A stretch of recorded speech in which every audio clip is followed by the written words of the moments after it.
Surveillance kualitas air minum rumah tangga.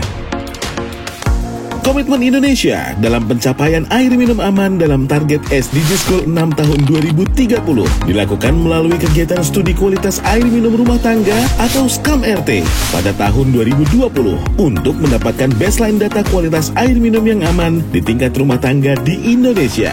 Hasil kualitas air minum aman pada SKAM-RT tahun 2020 sebesar 11,8%, ditindaklanjuti dengan surveillance kualitas air minum rumah tangga atau surveillance SKAM-RT yang seharusnya menjadi kegiatan rutin di daerah. Surveillance SKAM-RT dilakukan untuk mendapatkan potret ketersediaan data kualitas air minum di kabupaten kota, serta sebagai basis data yang kemudian dilaporkan secara berjenjang kepada Provinsi dan Direktorat Penyihatan Lingkungan untuk perbaikan perencanaan dan strategi pengawasan kualitas air minum atau PKAM.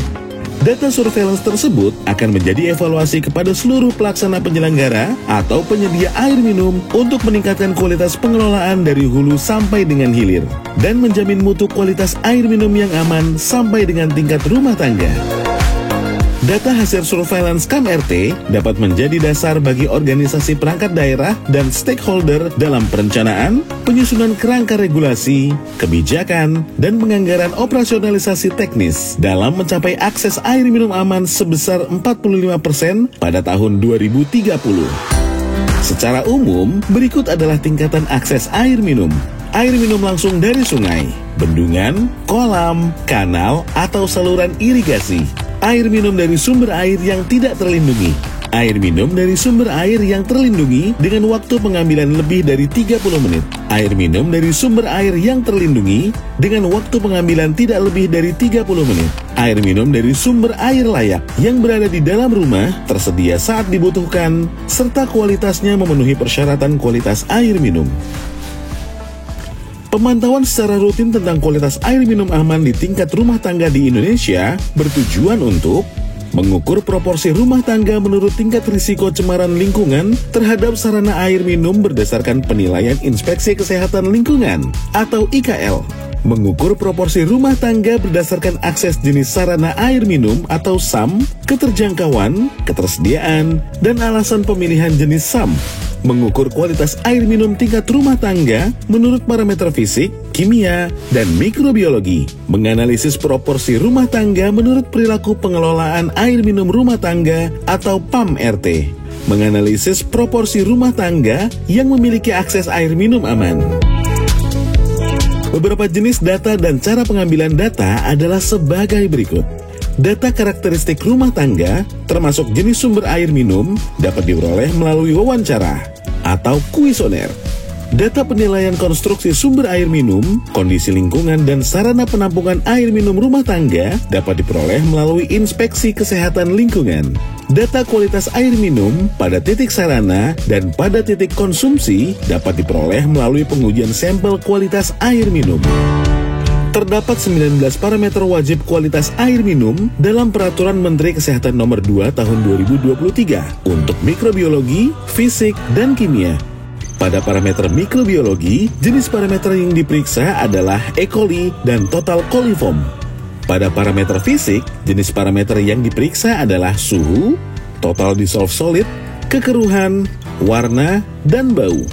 Pada parameter kimia, parameter yang diperiksa adalah pH, nitrat terlarut, nitrit terlarut, kromium valensi 6 terlarut, besi terlarut, mangan terlarut, sisa klor terlarut, arsen terlarut, kadmium terlarut, timbal terlarut, fluoride terlarut, dan aluminium terlarut. Kadar maksimum yang diperbolehkan dari setiap jenis parameter disesuaikan dengan Peraturan Menteri Kesehatan Nomor 2 Tahun 2023 tentang pelaksanaan PP Nomor 66 Tahun 2014 tentang kesehatan lingkungan. Pastikan peralatan yang digunakan untuk menguji kualitas air minum secara fisik, kimia sudah terkalibrasi dan peralatan untuk parameter mikrobiologi sudah disiapkan. TDS meter digunakan untuk menguji air dengan parameter fisik, pH meter dan fotometer digunakan untuk menguji parameter kimia. Sedangkan untuk menguji parameter mikrobiologi menggunakan perangkat membran filter dengan penyaringan sampel sebanyak 100 ml. Pengambilan sampel air minum dilakukan pada 2 titik di setiap rumah tangga, yaitu Point of access atau titik sampel pada sarana air minum.